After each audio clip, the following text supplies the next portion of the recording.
Руки украинского спецназа все длиннее. Силы спецопераций нанесли очередной удар по российскому флоту. Москва снова использовала тактику террористов. Ранены десятки гражданских. В небе Дании снова появились дроны, но теперь они были сбиты. На какие уступки готовы идти украинцы ради мира? Данные опроса удивят многих. Новости из банки с пауками. Антизападные режимы снова борются друг с другом, а коммунистический Китай готов вложить в США фантастическую сумму.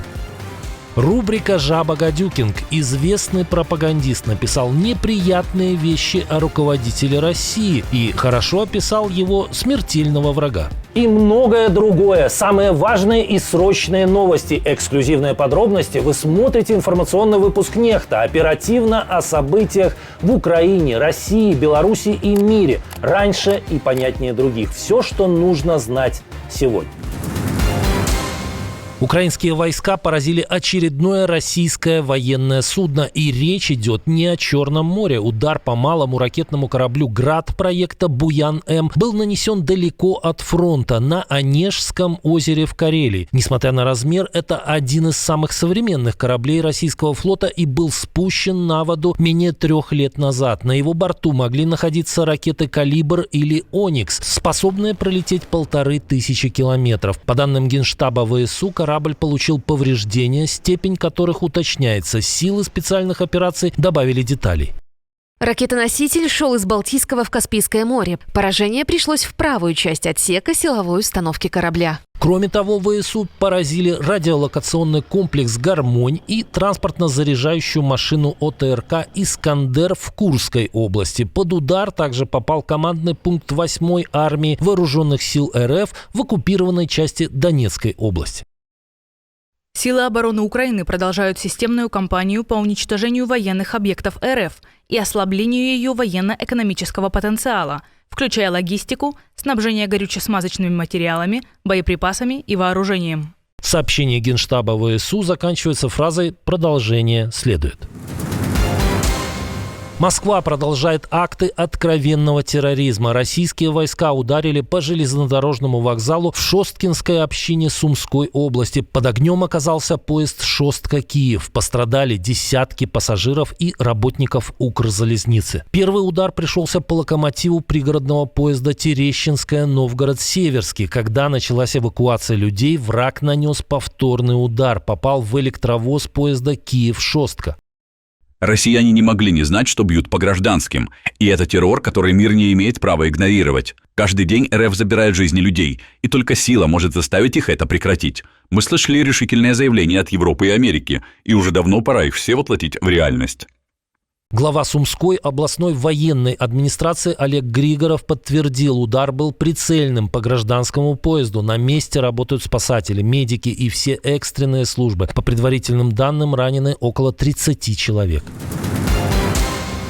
В Чехии завершились парламентские выборы. Голосование проходило 2 дня. По данным социсследований, лидером была партия бывшего премьера-миллиардера Андрея Бабиша. Опросы давали ей 30%, но первые результаты подсчета голосов оказались еще выше. На момент записи выпуска это более 39%. Блок нынешнего премьера Петра Фиалы с полу, что означает вместе, набирает примерно столько, сколько и давали опросы, чуть больше 19%. Бабиш использовал в кампании антиукраинскую риторику и критиковал Евросоюз. Теперь у него наибольшие шансы снова возглавить правительство, которое, скорее всего, резко сменит курс. Похоже, что у Фица и Орбана в ЕС появится еще один союзник. Во время кампании в чешском сегменте соцсетей появились сотни анонимных аккаунтов с охватом в миллионы пользователей, которые распространяли антиукраинские, антиевропейские и пророссийские нарративы.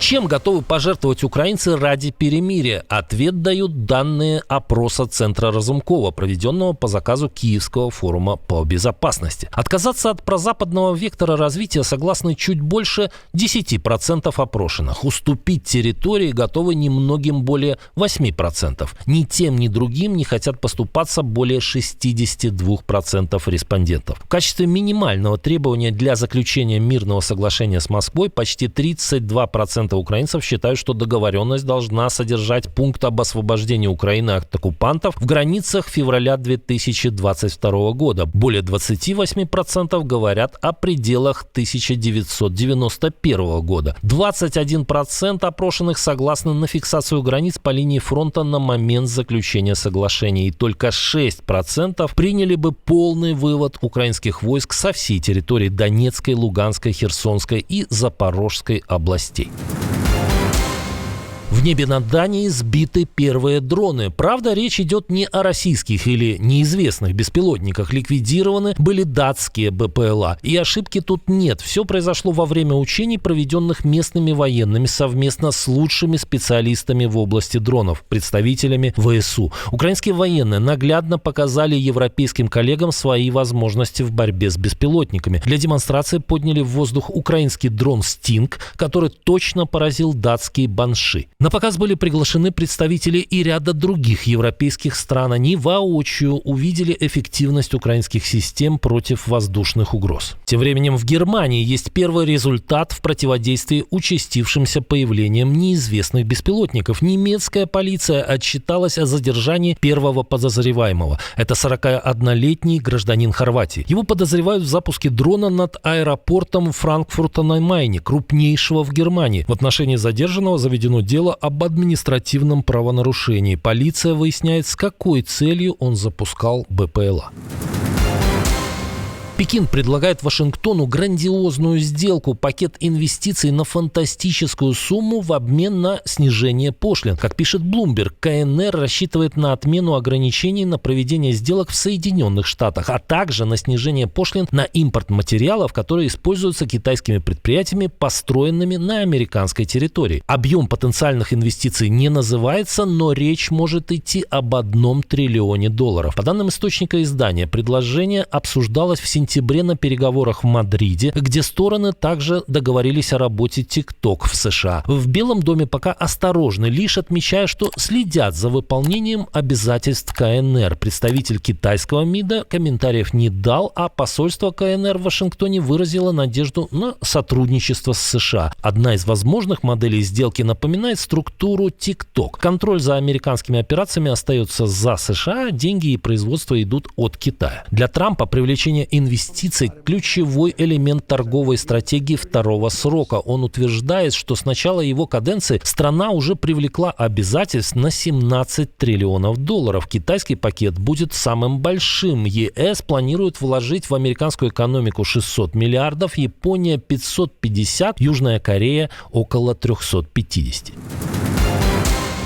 Талибан усиливает контроль за иностранными агентами, но речь в данном случае не о шпионах ЦРУ или Ми-6. Новые власти Афганистана почуяли недобрые намерения со стороны спецслужб Путина и Лукашенко. Главное управление разведки страны ужесточает контроль за деятельностью агентов России и Беларуси. Об этом сообщает служба внешней разведки Украины. Талибские спецслужбы подозревают представителей так называемого союзного государства в попытках использовать Исламский Эмират Афганистан для провоцирования напряжения между Востоком и Западом. По данным афганской контрразведки, на территории страны создана агентурная сеть, основная задача которой – столкновение интересов иностранных государств. 3 июля Россия первой в мире формально признала Исламский Эмират. И уже 7 июля руководитель контрразведки Талибана Асадулла Барьялай в своем письме обратил внимание на резкий рост числа российских туристов, журналистов и других посетителей страны, предположив, что значительная часть из них – сотрудники спецслужб. В сентябрьском обращении Барьялай предложил конкретные меры противодействия деятельности российских и белорусских агентов.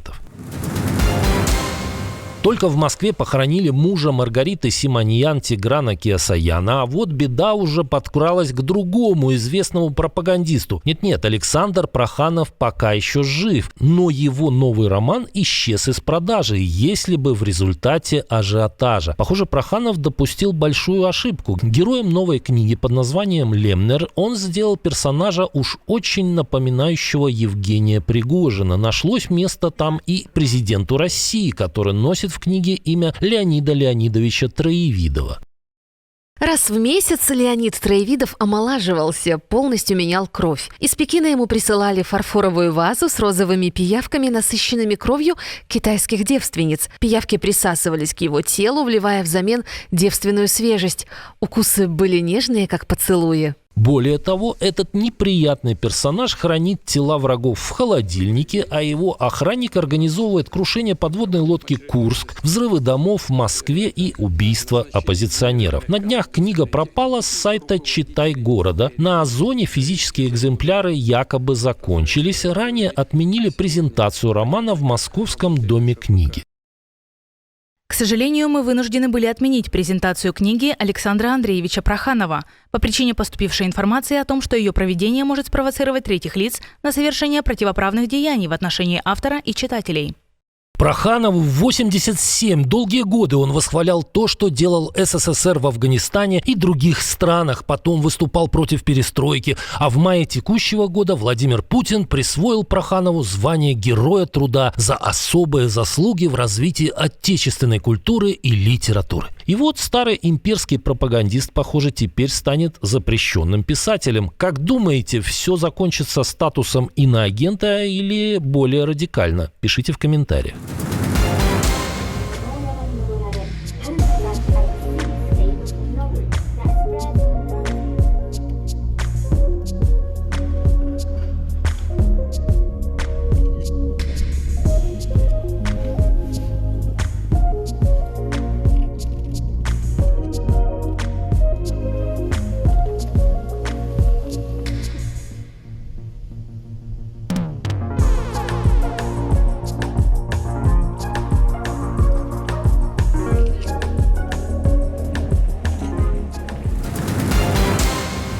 Отдельное спасибо, что смотрите, досматриваете до конца, и спасибо за доверие. Жду ваших развернутых комментариев, лайков и репостов. Это важно, чтобы нас становилось больше. Прекрасного вам и продуктивного дня. На этом пока все. До новых встреч и хороших вам новостей.